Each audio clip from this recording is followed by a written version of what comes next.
नमस्कार। मैं राजेंद्र गोयल एक बार फिर आपके समक्ष उपस्थित हुआ हूँ एक और विषय पर चिंतन और मनन करने के लिए। इस कोविड-19 ने हम सबको बहुत कुछ नया सिखाया है।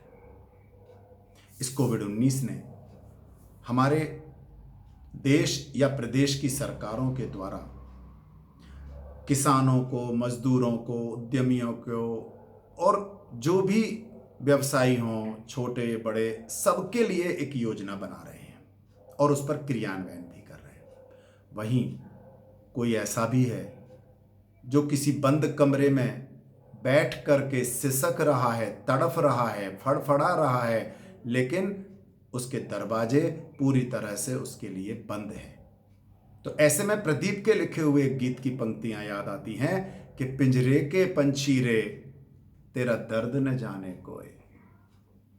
वह फड़फड़ा भी रहा है और उसका दुखड़ा कोई सुन भी नहीं रहा है और ना कोई महसूस कर पा रहा है। कुछ दिन पहले एक मैसेज बहुत वायरल हुआ कि किस प्रकार प्राइवेट स्कूल कुछ घंटे बच्चों को पढ़ा रहे हैं, टेस्ट भी ले रहे हैं। क्यों? क्योंकि उनसे फीस वसूली की जा सके। ऐसा कुछ मैसेज चला था। वह मैसेज एक वाइज्ड था, एक पक्षीय था, लेकिन सच्चाई तो यह है कि आज चाहे सरकारी स्कूल हो, सहायता प्राप्त हो, चाहे निगम के हो, चाहे नई दिल्ली नगर पालिका के, सभी स्कूलों में ऑनलाइन कक्षाएं भी चल रही हैं और इसकी आज आवश्यकता भी है और वो किसी फीस के कारण नहीं चल रही हैं, जरूरत है।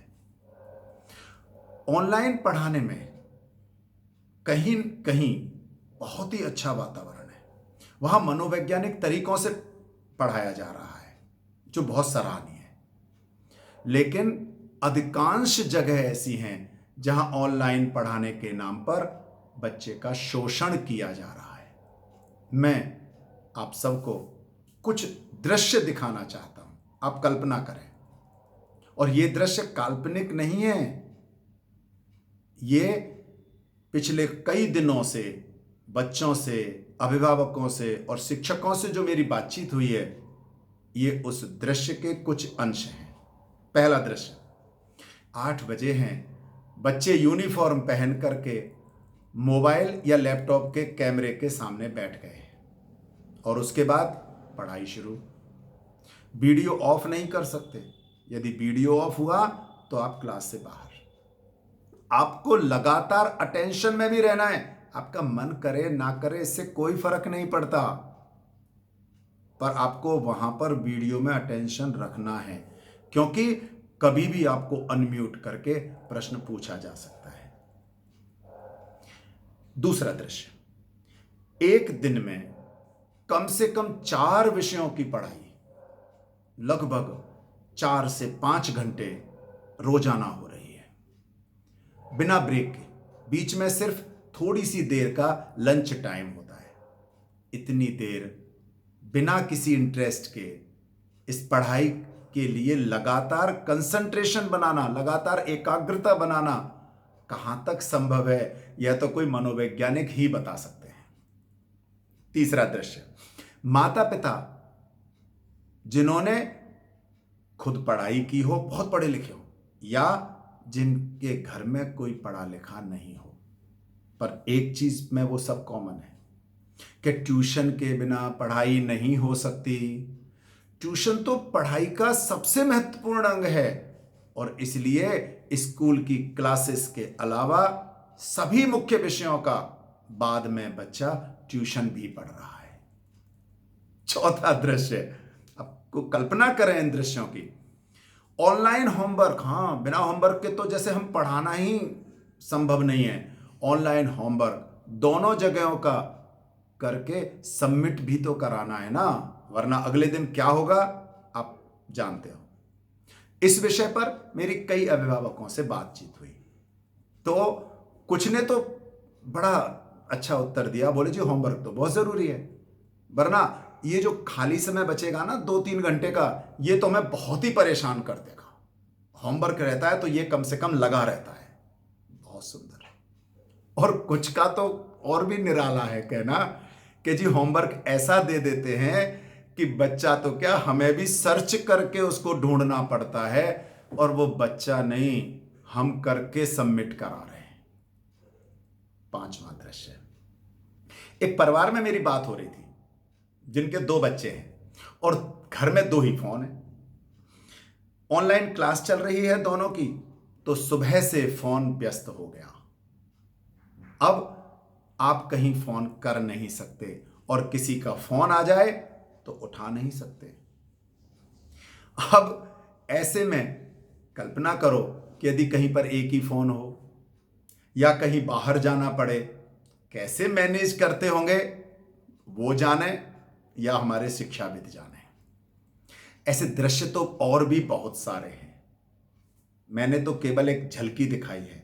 आप अपने आसपास परिचितों के बच्चों से, अभिभावकों से, शिक्षकों से बातचीत करेंगे तो आपको और भी सुंदर दृश्य नजर आ जाएंगे। इस पुराने परंपरागत तरीके से जब हम शिक्षण करा रहे हैं तो क्या हमारे मन में विचार नहीं आना चाहिए? जरूर आया होगा कि इस परिस्थिति में इस तरह का शिक्षण बच्चा तो क्या, बड़ों के लिए भी आसान नहीं होता।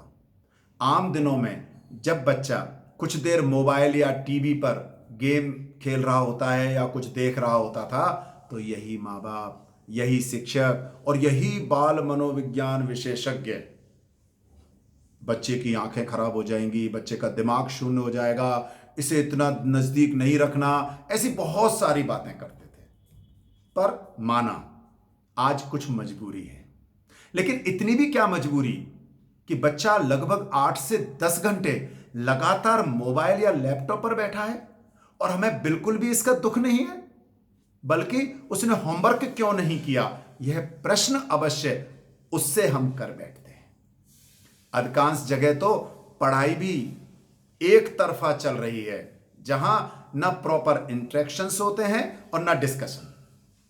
बच्चे को कैसे मजा आए पढ़ाई में, इस विषय पर मेरे कुछ शिक्षक साथियों से भी बातचीत हुई।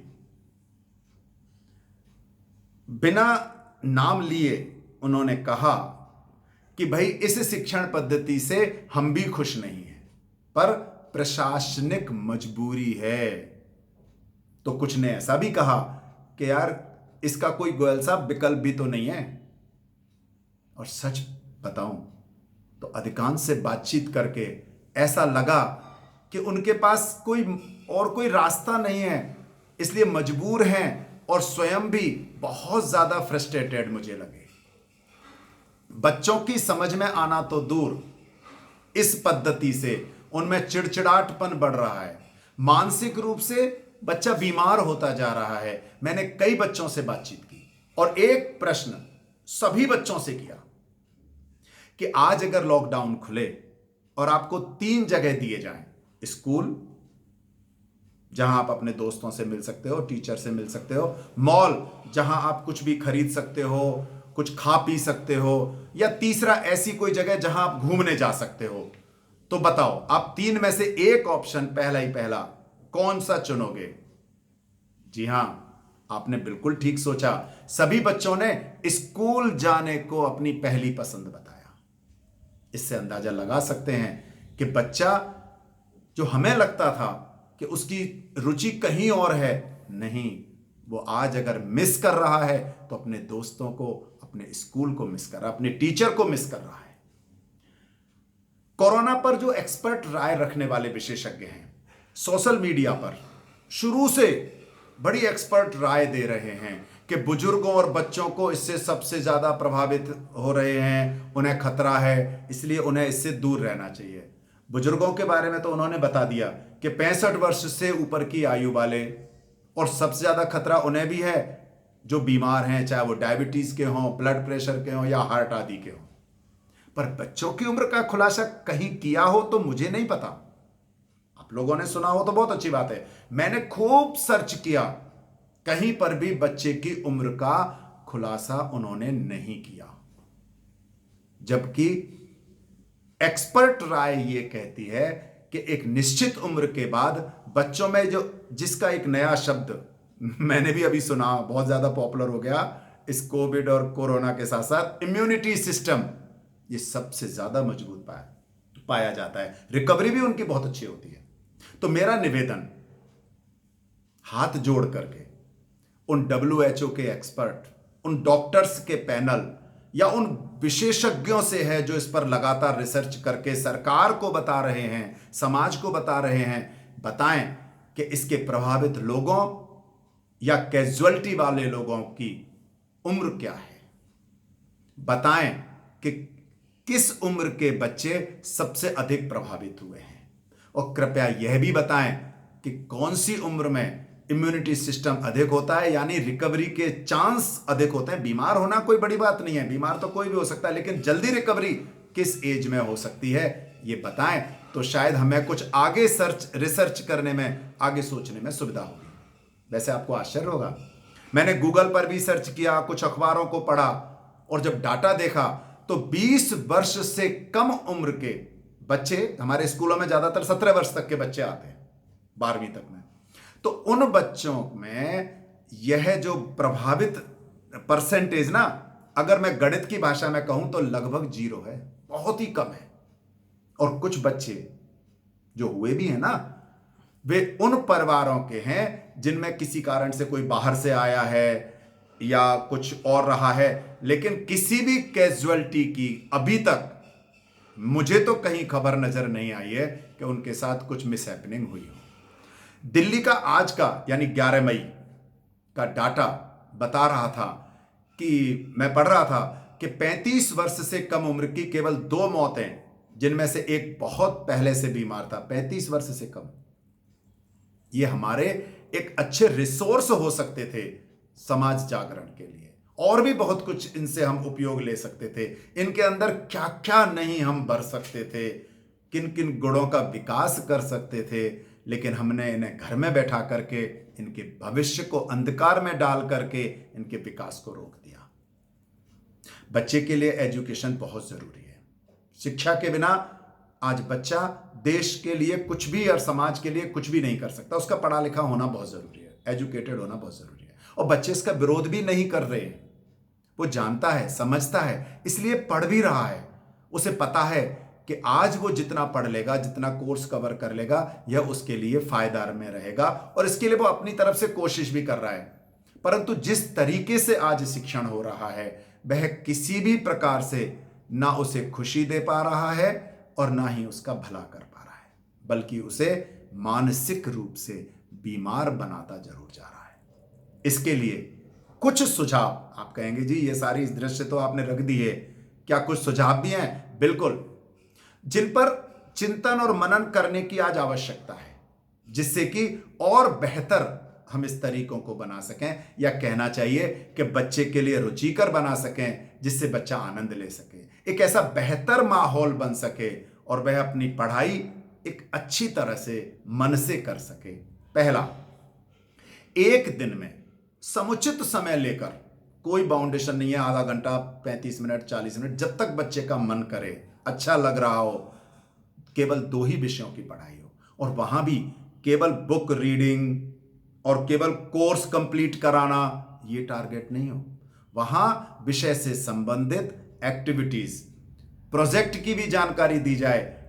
आज सभी विषयों में प्रोजेक्ट वर्क और एक्टिविटी है, तो हम उन टॉपिकों को इस समय पहले ले लें जिनमें एक्टिविटी या प्रोजेक्ट ज्यादा इंटरेस्टिंग है, ज्यादा मजेदार है, बच्चा आराम से कर सकता है, और फिर अगली क्लास में उस पर खुलकर के चर्चा हो, जिससे कि बच्चे के अंदर उस कॉन्सेप्ट की क्लियरिटी बन जाए।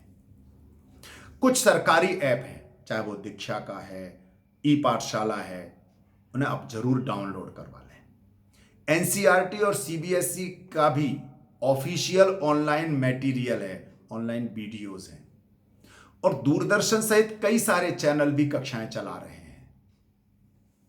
क्यों ना हम उनको, बच्चों को प्रेरित करें कि इसमें आप पढ़ें, इसमें देखें, और फिर अपनी क्लास में उस पर चर्चा करें, बातचीत करें, किसको क्या अच्छा लगा, किसको किसमें ज्यादा रुचि लगी, क्या उसमें ऐसा था जो उन्होंने स्पेशल सीखा, पहली बार जाना, ऐसा उनसे हम चर्चा करेंगे, तब बच्चे के अंदर वो नेचुरल ग्रोथ या नेचुरल एजुकेशन आ पाएगी। हमारे बहुत से साथी बिना किसी स्वार्थ के बच्चों के हित में, अपने विद्यार्थियों के हित में अपने वीडियो बना रहे हैं। उन्हें प्रोत्साहित करने की बहुत अधिक आवश्यकता है। एक विद्यार्थी का अपने शिक्षक से जुड़ाव होता है और शिक्षक भी अपने छात्रों की कमी या अच्छाइयों को जानते हैं, इसलिए वह जो वीडियो बनाते हैं उससे बच्चे अपना जुड़ाव महसूस करते हैं, अपनापन महसूस करते हैं, बजाय बाहर के वीडियोस के। तो इनको अगर सरकारी तौर पर भी प्रोत्साहित मिले तो निश्चित तौर पर यह एक अच्छा कदम इन बच्चों के लिए हो सकता है। हमारे बहुत सारे साथी हैं, नाम में ले लगूं तो बहुत लंबी लिस्ट निकलेगी, पर कुछ नाम बहुत जरूरी हैं, जिसमें एक जयराम जी मेरे साथ मेंटर रहे हैं, शैलेंद्र जी, राकेश गुजराल जी, गुरमीत मैम, शैली जी, ऐसे बहुत सारे नाम हैं, कहां तक नाम लो, जिन्होंने अपने खर्चे पर बच्चों के हित के लिए अपने घर में घरेलू सामानों को इकट्ठा करके, बाजार से खरीद करके कुछ सामान, एक ऐसी लैब बना रखी है जिसके वो बीच बीच में वीडियोस भी डालते हैं। ऐसी एक्टिविटी कराते हैं कि बच्चे को कॉन्सेप्ट सीधा सीधा समझ में आता है।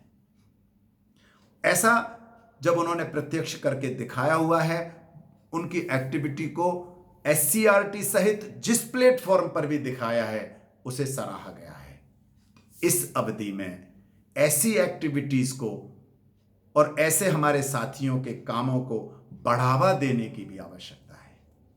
अपनी और एक्सपर्ट की राय में इस समय छात्रों को ब्लॉग राइटिंग, कम्युनिकेशन स्किल जिसका कि अब आज सबसे ज्यादा अभाव है, ग्रुप डिस्कशन, इस सोशल मीडिया का सही उपयोग कैसे हो, इनका भी विकास कर सकते हैं। इनमें बच्चों का रुझान बहुत अधिक होता है और हमें ज्यादा कुछ नहीं करना, केवल एक एक्सपर्ट की राय के साथ उनको दिशा देने की जरूरत है। बच्चे तो स्वयं ही कर लेंगे।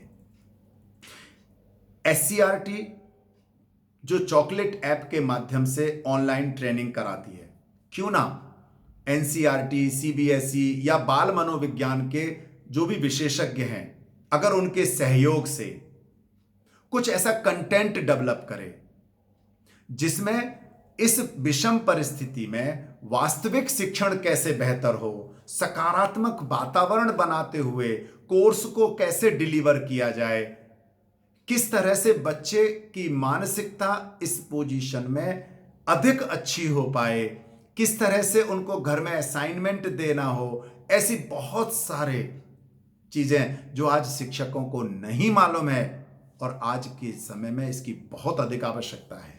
अगर इसकी कोई ट्रेनिंग कराई जाए तो वह अधिक सार्थक होगी। एक सलाह जो सिर्फ मेरी है, इसमें कहीं कंट्रोवर्शियल में नहीं पढ़ना चाहता, लेकिन मेरा अपना मन रहता है क्योंकि मैंने अपने स्कूल में बहुत प्रैक्टिकल किया हुआ है। 85 से पढ़ा रहा हूं और 90 से तो सीधा सीधा सरकारी स्कूल में दिल्ली पढ़ा रहा हूं, और आज तक के अपने अनुभव मैं आपके साथ शेयर कर रहा हूं कि विद्यालयों में हमें मौका होता है स्काउट, NSS और NCC का। इनके माध्यम से हम हर तरह के बच्चों को जोड़ करके उनसे बहुत सारा चुनौतीपूर्ण काम, क्रिएटिव काम कराते रहे हैं। उनका ऐसे समय में या और भी कुछ बच्चों को जोड़ करके हम उनका उपयोग कर सकते हैं। एक प्रोजेक्ट वर्क उनको दिया जा सकता है कि वह अपने आसपास के कुछ घरों को देखें, वह जहां पर सामाजिक कार्य हो रहे हैं, सोशल वर्क, वहां पर उनकी ड्यूटीज प्रॉपर मॉनिटरिंग में लगा करके काम लिया जा सकता है उनसे काम। कुछ काम वो बहुत आसानी से और हम सबसे शायद बेहतर कर पाएंगे। आरोग्य सेतु डाउनलोड करना हो ऐप तुरंत। इसके अलावा आज कई गरीब ऐसे हैं जिनको मोबाइल सिर्फ सुनना या बोलना आता है, लेकिन ऑनलाइन रजिस्ट्रेशन करना नहीं आता, बच्चे तुरंत करके दे देंगे क्योंकि उस पर ओटीपी आता है जो बच्चों को ज्यादा पता है। इस तरह से हमारी ये ब्रिगेड आज बहुत बड़ी सहायता कर सकती थी। देखरेख की जिम्मेदारी यहां पर माँ बाप की, उनको मोटिवेट करने की भी माँ बाप की, सामाजिक कार्यकर्ताओं की, सिविल डिफेंस और सबसे ज्यादा मॉनिटरिंग तो हमारी।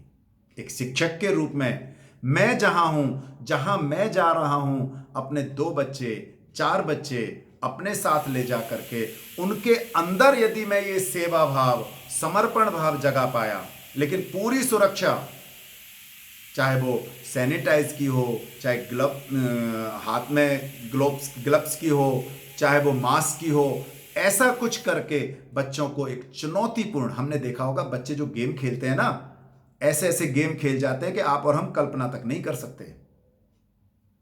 अगर हम कोशिश भी करें ना तो भी नहीं कर पाते। और बच्चे इतनी फुर्ती से कर जाते हैं क्योंकि उन्हें चुनौती पसंद है, उन्हें चैलेंज पसंद है। लेकिन आपकी और हमारी अगर मॉनिटरिंग में यही हो, लेकिन एक निश्चित उम्र के बच्चे हों। स्काउट, एनएसएस या एनसीसी में हर उम्र के बच्चे नहीं लिए जाते, इसलिए एक निश्चित उम्र सेलेक्ट करके उनके अंदर अगर यह भाव रखा जाता तो कल्पना करें आगे आने वाले समय में एक नई पीढ़ी कितनी मजबूत और दिलेर खड़ी होती। और इसके लिए अभिभावकों का भी प्रशिक्षण बहुत जरूरी है, उनके लिए भी जागरूकता होना बहुत जरूरी है कि वे बच्चे पर पढ़ाई का भी अनावश्यक बोझ न डालें। आज जो ट्यूशन और नहीं पढ़ क्योंकि हमें परेशान करेगा इसलिए क्या कह देते हैं, पढ़ ले, तू बाहर नहीं जा, बस पढ़ ले। और अगर सामाजिक कार्य करने की बात आ जाए तो वो सबसे पहले ना ना ना ना ना मेरा बच्चा नहीं जी, पड़ोस का ले जाओ। उन्हें समझना चाहिए कि आज अगर उनका बच्चा इस काम में सीख गया तो उनके घर, परिवार और समाज के लिए एक आदर्श प्रस्तुत कर पाएगा। पर यह व्यक्तिगत है, इस पर मैं डिबेट में नहीं पढ़ना चाहता। पर अंत में मेरा विशेष आग्रह हमारे माननीय शिक्षा मंत्री, चाहे वो मानव संसाधन मंत्री माननीय पोखरियाल जी हों, चाहे हमारे दिल्ली के माननीय मनीष सिसोदिया जी हों, हमारे शिक्षा सचिव, डायरेक्टर ऑफ एजुकेशन, शिक्षा निदेशक, एससीईआरटी या ऐसे सभी शिक्षाविद जो शिक्षा की बेहतरी के लिए एक शिक्षा नीति निर्धारण करते हैं, उनसे मेरा करबद्ध निवेदन है कि इस विषय में ठीक से चिंतन करें। क्या बच्चे के लिए आज ठीक चल रहा है? आज बच्चे के लिए क्या आवश्यकता है? किस तरह का शिक्षण उसके लिए अधिक अच्छा हो सकता है? किस तरह उसे सामाजिक दायित्वों से जोड़ करके सेवा भाव सिखाने का मौका है? बच्चों की मानसिकता को समझ करके, चुनौतीपूर्ण कार्य दे करके, उनका मनोबल बढ़ा करके, सामाजिक दायित्व दे करके उनके सर्वांगीण विकास का यह एक सुनहरा अवसर है। हमें इसका लाभ उठाना चाहिए। और जो बचपन घुट घुट करके घर के अंदर जी रहा है, मैं मर रहा है शब्द नहीं लेना चाहता, उसे बचाना चाहिए। इसके लिए कोई ठोस कदम उठाने की आवश्यकता है और यह आप ही कर सकते हो। इसके लिए आप विशेषज्ञों, शिक्षकों और अभिभावकों से भी बातचीत अवश्य करके निर्णय लें। छात्र का संपूर्ण विकास जो एक बंद कमरे में इस तरह से सिमट गया है जैसे कोई जेल हो, इसीलिए प्रदीप जी की वह लाइन कि पिंजरे के पंछी रे तेरा दर्द न जाने को है, मुझे पूरा विश्वास है कि हमारे ये शिक्षाविद इस पक्षी को पंख फड़फड़ाने के लिए न केवल दरवाजा खोलेंगे बल्कि उसके ज्ञान वृद्धि के लिए, उसके शिक्षण को बढ़ावा देने के लिए एक उचित माहौल तैयार कर पाएंगे। धन्यवाद।